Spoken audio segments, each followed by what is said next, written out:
Hi, this is Alicia Allen, and today let's talk about the herb mint.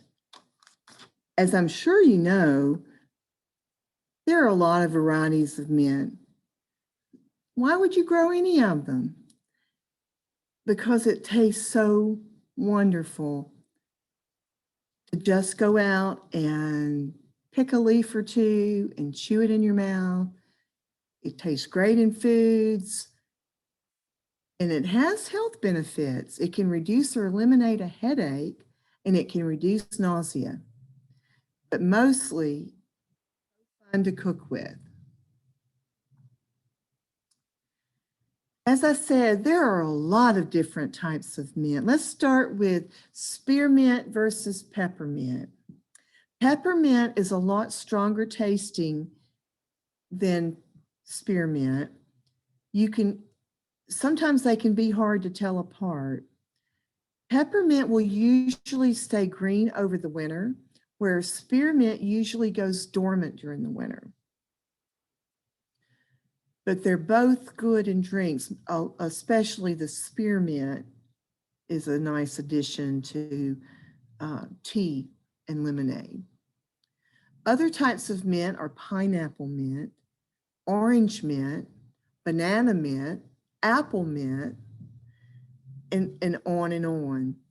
And there are also mints that are native to America, such as mountain mint, that has more medicinal uses and is a fun plant to grow in the garden. In addition, it's an excellent pollinator plant. As you can see, the bee in the picture is enjoying itself very much. Let's talk a little bit about varieties. A lot of times when you go to buy a variety of mint, it'll just say spearmint or peppermint or sweet mint.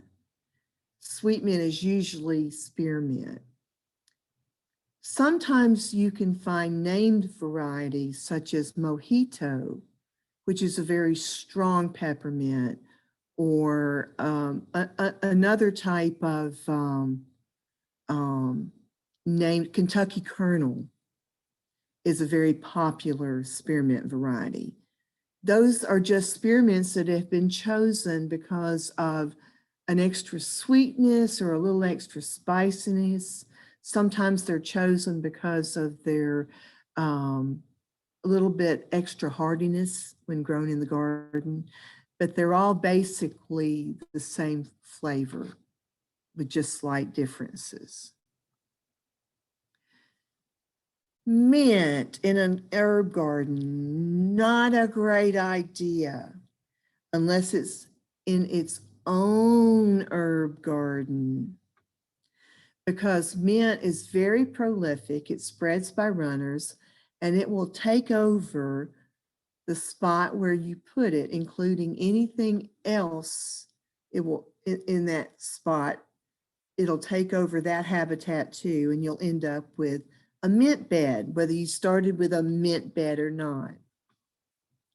So mint is best grown in containers.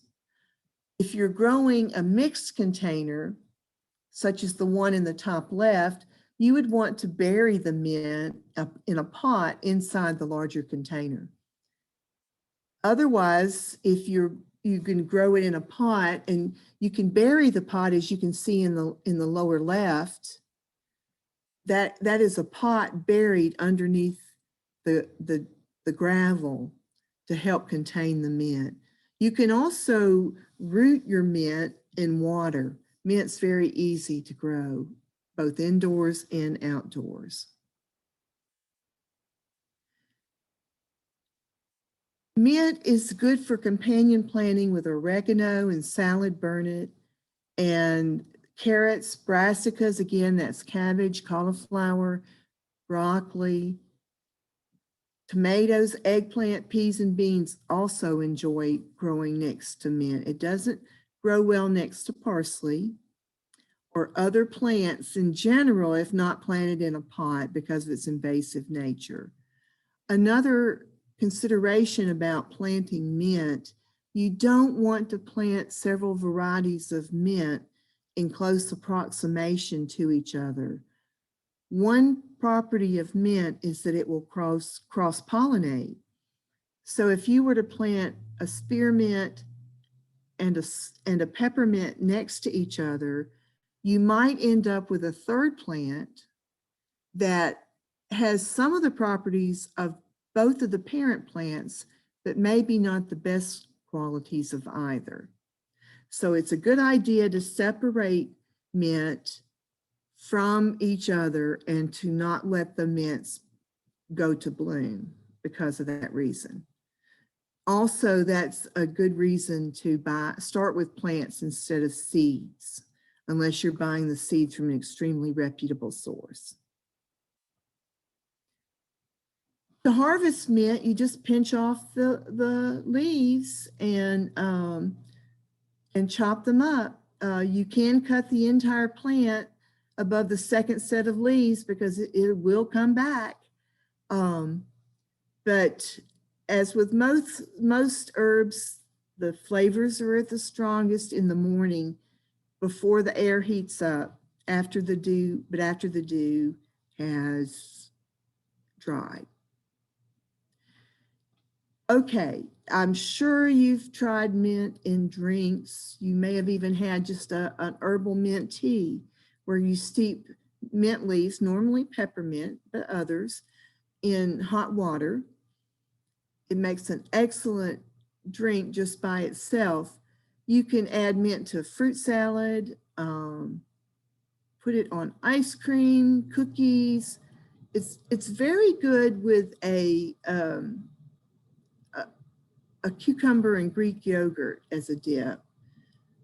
When used sparingly, it's excellent with chicken and just about most meats will appreciate a little small flavoring of mint if not used too heavily. It's very good with peas green peas in the early springtime. So I have included a recipe for sweet peas with mint that you might enjoy using. And I've also included a way to use your mint every day to enhance the flavor of your water. Just add lemon, mint, and if you choose to, add some basil as well, and you have a refreshing drink that has no calories and no caffeine. So enjoy growing mint, just be careful not to plant it where it will take over and not to plant varieties next to each other so that they may cross-pollinate, but let each individual variety shine by itself.